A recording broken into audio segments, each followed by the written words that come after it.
accepting both the good and the bad. So yesterday I was having a conversation with my husband, and all of a sudden I made this kind of rude comment, and our son was like, "Mommy, that's so rude." He ran to me. "Mommy, I want the nice mommy. I don't want the rude mommy." I gave him a hug and I was like, "Oh, don't ever change." It's such a sweet, innocent, childlike state. And yet at the same time, this is what I want to share with him, and I want to share with you too. Being a person means that there will be good sides and the bad sides. Here's what I mean. For myself, most of the time, I can say I'm good, but sometimes I'm not. I can be very rude. Sometimes I can be very selfish. Sometimes I can be lazy or unproductive. And we think that when we are in the bad things, those are undesirable things. We don't want these things.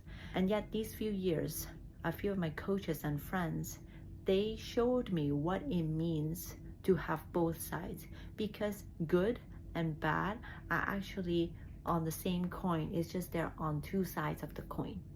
It's like most times I'm generous, and yet sometimes I'm being very selfish. Or sometimes, most times I'm nice, and yet I can make very ridiculous and rude comments. And it is when I can accept these bad parts of me, when other people come in to say, "Oh, Claudia, you're so mean." I'm like, yeah, you know what? I am mean because it is part of me. So that when I can accept myself, all of these good things and bad things, then other people's opinions don't matter anymore. For example, here is an example for you. My parents are trying to force me to comply with them. And according to them, I am a bad daughter. And so in this situation, if I can accept the fact that I am a bad daughter, according to their eyes, then I can say, yeah, you know what? I would rather be a bad daughter than go ahead to comply with your request, because it goes against what is within my heart. And so when we can get to the stage where we can accept both being good and both being bad, and we can learn to love all these parts of ourselves, then we don't need other people's validations. We don't really care too much about their judgments of us, because we have already given ourselves the permission to be who we are. And we do have the good stuff and the bad stuff. And so being able to hold this paradox in our hands to see, yeah, we're both sides of things, that makes us whole as a human being. Because as a human being, I don't think that we can be all good like Mother Teresa, or we can be all bad like the person who murders people. Because I strongly still believe that if you talk to these people, at some point the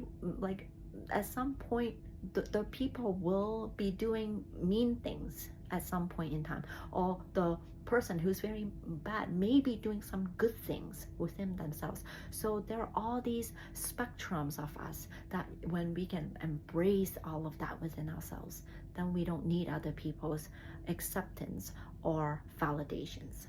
And so this is just what I wanted to share with you.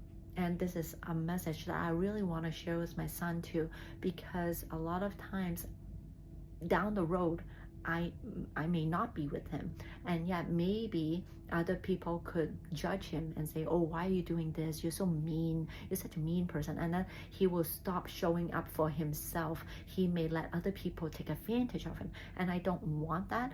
I want him to see that, you know what, in this light, yeah, maybe you're a little bit selfish, and yet it's not true. And yet you're good to yourself, and for the most times you're good to other people. So all of these are very nuanced descriptions. And so when we are able to distinguish all of them, then other people's judgment, no matter, it doesn't matter what other people say anymore. And this is what I want to share with you today. Until next time.